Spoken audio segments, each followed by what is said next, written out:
is the Glass Cannon Network.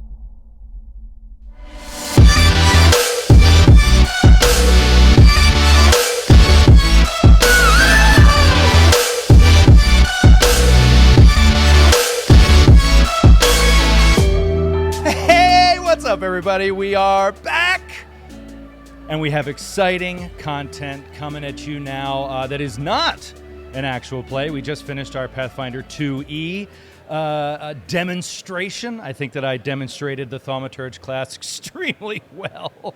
It could have been better. It could have been better if I'm honest, but we're learning. We're learning. We are taking this right now into an interview with another one of our sponsors. As we mentioned before, this booth is not possible without the other companies in gaming that we love to work with, that we reached out to and said, hey, we want to do this crazy project. Can you be a part of it? And the first people that stepped up to the plate and were like, we want to be first in line to make this happen, were our friends at Norse Foundry. And I'm here with them today. I am here with Drew and Eric from Norse Foundry. Hey guys, what's going on? Welcome to the Glass Cannon Gen Con booth. We talked about this a long time ago, Drew, and now it's a reality. Your thoughts on the booth, first of all? It's amazing. He didn't think we were going to make it happen. He was doubtful. I've never seen something like this in my life. I've done a million cons, and this is like a first. Yes. It's amazing. Yes, and that's what we're going for. It's also exciting to have you here because you have done a million cons. Not only are they supporting us just by being sponsors of the booth, but I have called Drew no less than a dozen times in the last month to be like, how do you do this at Gen Con? And how do you do that at Gen Con? And he's been helping us along the whole way. I can't thank you enough, man. Absolutely. Anytime you guys need it, we're here for you. Thank you. And then also I want to welcome Eric Daniels, who you know is long time member of the Nation, and everybody loves Eric. All of the hardcore Nation members all know Eric and are cool with Eric, and I'm so glad to have you on an official interview with us for the first time. It is so funny how many people will come up and go, are you Eric from Norse Foundry? The guy that the guys always talk about? And I'm like, yeah, it's kind of weird that you know me like that, but it's amazing. Your kindness, your generousness, your thoughtfulness, and your gifts to us over the years have been amazing. You don't just send dice to just be like, oh, we got some new dice in, we're shipping them out to people we like. You send dice with personal notes to me that are like, these are for Sir Will, because Sir Will means a lot to me, and I want him to roll these dice, and I love that about you. Or here's 2 for Skid and none for Jim. right. That was a big one. I love that one. Yeah, that's what happens when I try to multitask. Yes. So we are bringing on Norse Foundry today because we want to talk about some of the new products you guys are working on. And we also want to get to know you a little bit better as gamers. So we're going to do both of those things. But let's kick it off with what you guys are most excited about product-wise at Gen Con this year. You tell me. I have a suspicion I know what it is, but I want you to tell me what you guys are offering this year that you haven't offered before. Well, so for this year, we actually came out with a new set. It's our Ironwork set, and that's going to be our... I knew it. Yeah. I knew it. High visibility, the ability to be able to roll the dice and be able to see the number from pretty much anywhere on the table, and then also just have like a design aspect to it. So we wanted to offer something that was affordable gaming pricing at a $35 range for a full metal set. It's a really great introduction to metal dice for anybody that's getting started. No, I totally agree. I mean, that's what this hits for me by far is like when I don't think I ever got into metal dice until Gen Con, until I was like getting really serious about the hobby. And I was like, ooh, metal dice, like these are nice, heavy, but they're almost all of them are out of my price range. Like I just don't have that kind of money to spend on dice or my wife will kill me. And so to see these, so I'm just going to roll this real quick just to show you the weight on this stuff.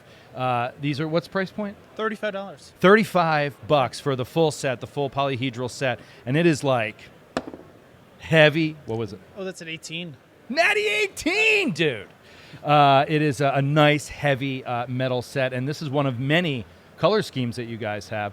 How are you able to sell like a dice this heavy for a more affordable price? Like what is the strategy behind that product? So those are going to be casted. So what those require is that they require a mold up front. So it's a large cost to make the mold to begin with, and then but the price point is cheaper. So once you're making a lot of them. So we're predicting that these are going to be one of our standard alloys that a lot of people are gonna want and gonna need, and we're gonna sell a lot of them. So we are able to bring that price down to be able to sell a lot. Awesome. Yeah, I think these in particular, this color in particular among the Ironworks set, it's like a rainbow-ish. I mean, it has a very interesting pattern as the light comes off of it, a kind of tie-dye rainbow feel. Yeah, iridescent. It almost looks like it's covered in oil, right? Like it has that kind of shimmer, like oil and water mixing in the sunlight. It's really cool. Really. So the funny thing is the first time we had that kind of sheen on the dice, I remember we were coming up with a name, and I asked my daughter, and I said, "What would you call this?" And she's like, "Oil slick," because it looks like an oil slick on. Nailed it. So, yeah. That's great. That's awesome. Eric, you are at the Norse Foundry booth almost every one of these things that I go to. And does it bum you out that you are standing behind that counter the entire time and never just getting to go out and play games during these cons? No. I like work. I enjoy interacting with the people. I mean, you get to talk to people.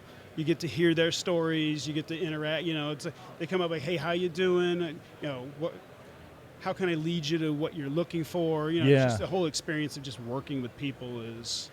I got to say, it really is an experience. Your booth, like the customer experience, is better than any other dice booth I've seen. Like with the amount of, first of all, you have like a legion back there, so that like people, not a lot of people wait, and then when you get up there, there's this like, what kind of gamer are you? What's your feel? How do you like to play? You know, and then you're pulling out all these different sheets of die to get people narrowed down into what they want. It's a really personal approach.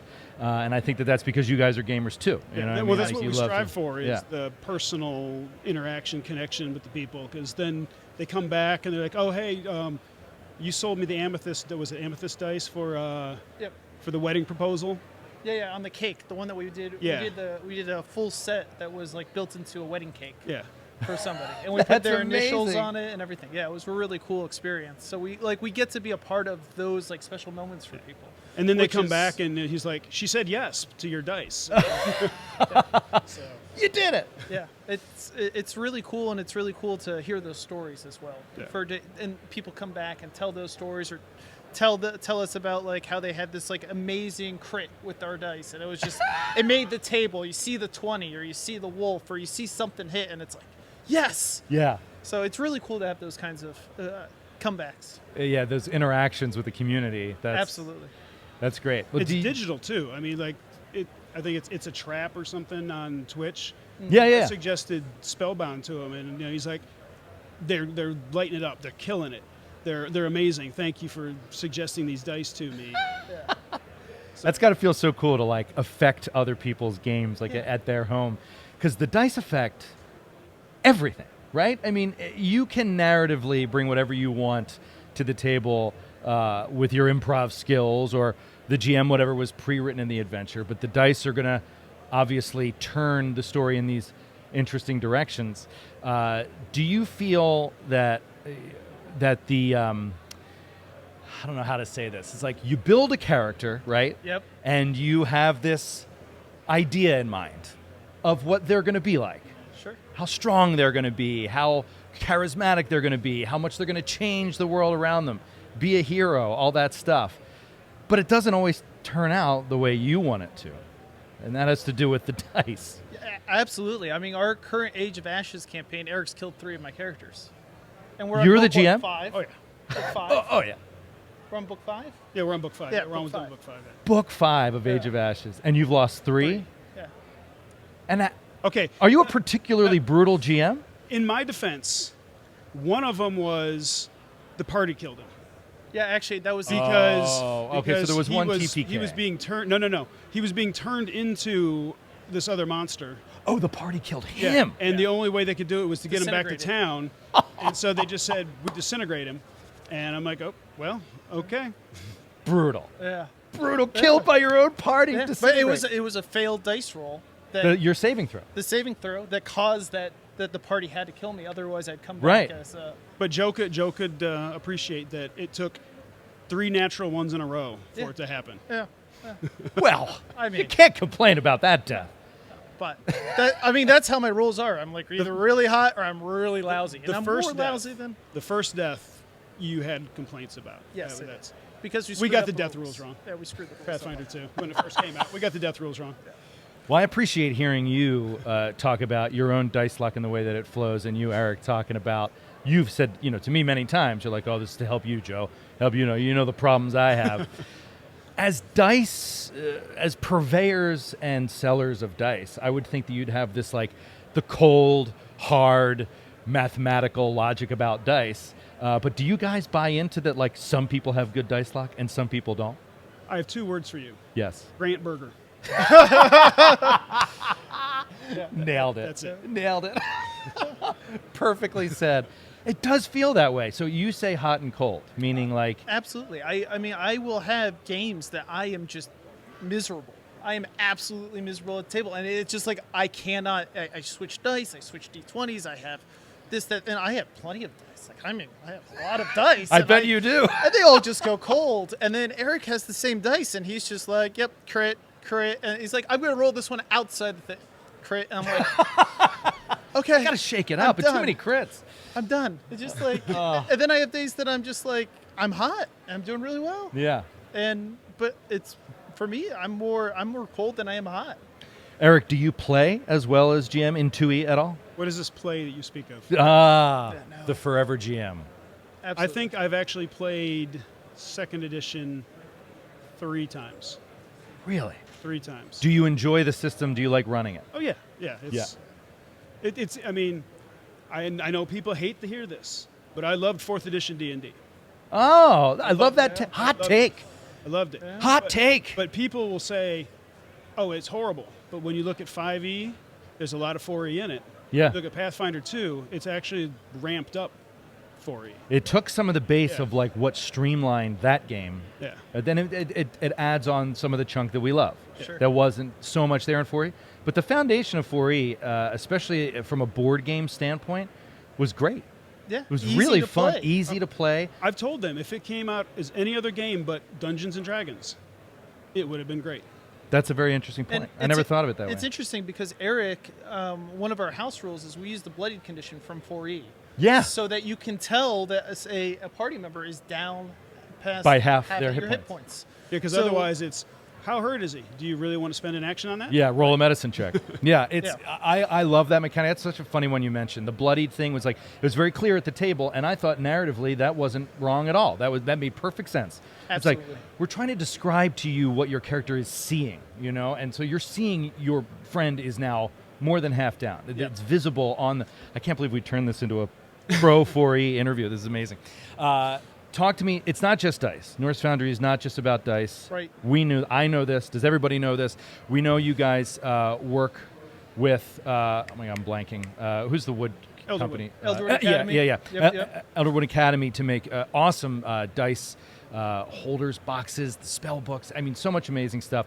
But outside of that, it's not just dice and boxes for you guys. What else Right. you So got we going have on? our own miniature line, which are all 100% modular miniatures. So you can take the arms off of the left arm. It comes with multiple left arms, multiple And then right arms. cyborg arm. Yeah, cyborg them on, magnets. You put the magnets on, snap them on, snap them off. You could play a cleric one week and then play a fighter the next, or play a spellcaster after that. You just swap them out, swap heads, Swapping tails, weapons, Yeah. shield. everything. Well, and it comes with 3 different of Yeah. each ancestry, so you can actually swap out for completely different. Heavy armor, light like armor. one of the birds has a pirate hat. Yep. So that's the one that I want. Is just I don't care what body it's on. I just want the pirate hat on the bird. So Yeah. So we offer those, the miniatures, and then we're also doing. We just got into doing dry erase and wet erase maps, so that you can, put a map down, draw out what you want, and it's fully designed so that it's going to be like grass or water or ice, and it's a great deal. We offer them you get 4 maps total, 2 double-sided for $20 for Oh wow. yeah. 4 maps. 2 maps double-sided or Yeah. 4 maps Well, so it's double-sided? It's It's 4 2. maps. It's 2 maps double-sided, so 4 maps for $20. That's a great price point. Yeah. Why? This is just a question. I never know the answer to this. Why wet erase or dry erase? Like, why don't you just make them all dry erase, all wet erase? Like, what is Actually, ours are both. You can use either one. They actually work with both materials. on So the you- same map? On the same map. Oh, so that's why you meant dry and wet. You're Yeah. not different products. It's No, the no, same no. one. Can use both. That's fantastic. Yeah. So, you make your mark in the industry on dice. You guys have an amazing booth. It looks like a castle over there. You got the huge thing hanging off the ceiling. I love how we could see it from right here. I mean, you guys are our neighbors at the con. You make your bones here on dice. Amazing dice. In fact, you make Gen Con official dice. Yes, we do. This is the only one, right? No other dice manufacturer is making metal Gen Con dice. the official metal Gen Con dice. You got Gen Con on the 20 there, and this beautiful blue with the gold rim. Why do other things? Honestly, why do miniatures? Why do maps? You have dice. You love dice. You do dice. Why do you have to move into other stuff? So funny enough is a lot of the stuff is it's Eric and I and our friends that play in a weekly game, and we're just it would be great to go back to something that we experienced in our childhood, playing D&D in our childhood, or it'd be really nice to have something. And it's something that we see that there's a hole in the industry, or we see that it's something where we don't feel like a great value is being offered, and that we can add value to it. So we really want to try to target those things that really just allow us to complement the other things that we offer. Is there anything that's not at your booth or not out yet that's coming, something you're working on for gamers? Yeah, so a sneak behind the curtain, one of the things that for me growing up, when I was a kid, I used to get those monster packs that had the random monsters inside the booster packs, and they were trading cards. So that's one of the ones that I'm it's a pet project of mine currently is that monster cards. Yeah, that you can buy in random booster packs and random NPCs. And is Troy around here? I mean, he'll go nuts over that. He is such a card collecting junkie right now that that's amazing. So you open up, you don't know what monsters you're going to get. Nope. And the stats are on the back. So our idea is actually to try to use tech with them now, and allow you to have a QR code that would just go to the SRD or go to the stats that we make, that we hire writers to actually make those stats for those creatures. And then the best part about the idea is that we can update it to include different systems when new systems come out. If there's a 3rd edition that comes out. Oh yeah, so you could have the same card and be boom, I'm playing 5e. Here's the stat block for this bugbear. And I'm playing 2e. Here's the stat block for this bugbear. And the PDF can be updated. How has no one thought of this? We shouldn't be broadcasting this. By the way, I was going to say when you asked that question, NDA. Right. Seriously. Could we get the entire chat to just sign a quick NDA for? No, thank you for the sneak peek. That sounds like an awesome idea. I would really look forward to that. That would be awesome to have at the table. I'm excited about it. I think for me it gives me that feel good feel of back to my childhood. So that's kind of the stuff that we like to try to target. Awesome. Well, thank you guys so much for coming by, for hanging out, for seeing the booth, checking it all out. Yeah, it's great. You are our first interview of the weekend. I hope you had a good time. I did. It's just cool to have people that we always see at these cons. You'd be like, hey, we got a place where you can just stop by when you're passing through, sit down, chat with the Nace for a little bit. Yeah. I want to chat with you guys more. We're working on improvements here to get the chat going a little bit better, but we've had to pour all of our bandwidth into making our signal going out strong enough, and our signal coming in is not quite as strong right now. So I'm unable to chat with you guys. I would love to make that happen, but it's just not feeling in the cards right now. I keep looking, and I just keep getting the spinning circle of death. So I'm sorry that I can't talk to you guys a little bit more, but. Oh, there it is. It's starting to come up now. But it's great to have all you guys watch. Look, all these people are watching you guys. They love the Norse Foundry. There's a lot of people there. Yeah. What up, Sharky? Sharky. Sharky. Look, Eric Daniels in person. It's awesome. I met him to start hearing Atlanta myself last year. That's the first time I met Sharky. We're getting it at 160p. That's pretty good. Pretty good resolution. Anyway. Drew, Eric, we're going to see plenty of you all weekend, but it was great for you guys to stop by the booth. Thank you. Stop by booth, was it 543 and 2703. 543 and 2703. They have an awesome promotion going. You getting if you buy their T-shirt, which is right here. Boom. Awesome. You probably can't hear me on mic, but check out the back. awesome tee. If you buy that tee at the booth, you get 10% off your entire order. So you buy that tee, then this is how you do it. You buy that tee, then you buy $300 worth of dice, miniatures, boxes, maps, and you get $30 off. Yeah. That's pretty sweet. Pretty sweet deal. And if you wear the shirt to another con this year, if you see them again, you get 10% off again. It's already at the next booth. Yeah. What's that? It's already happened. It's already happened? It's already Wait, so because you can just get these on your online store? You can get them on our online store, or you could get them, like, if anybody got them at East, they could wear them from East. And as long as you're wearing a Norse Foundry shirt to a con that we're at, you get 10% off your order. What is the what cons are you going to for the remainder of the year? So we've got Emerald City Comic Con, PAX West. We got Dragon Con, so we'll see you guys at Dragon Con. We also have New York Comic Con, and we also have Unplugged and Gamehole Con. Okay. You see the schedule here. Go online if you're not here. Get a T-shirt, wear it to their booth, and get a great discount. And you know what's better than the discount? Chatting with a couple of great guys. That's what you're going to get when you go to the Norse Foundry booth. Every time I go there, Drew's there, Eric's there. They're always out in front talking to everybody and showing us these amazing dice. Check out Ironworks. Awesome price point, super heavy metal dice, gorgeous. I'm so glad you guys gifted me this set just now. I'm going to use this one. It's amazing. Sure. Well, it's like I tell other people, I can't take your cursed funk from it now. So. Yeah. Right, exactly. Actually, I don't know if I want those back, Joe. I got Joe O'Brien all over it. Guys, I have a list here because my brain is scrambled with all we have coming up. But stay tuned. Just about 10 or 15 minutes, if we can get this thing cooking, I'm going to be back trying out some new games. We're going to be demoing 3 games from Chaosium back to back to back. Just boom, boom, boom.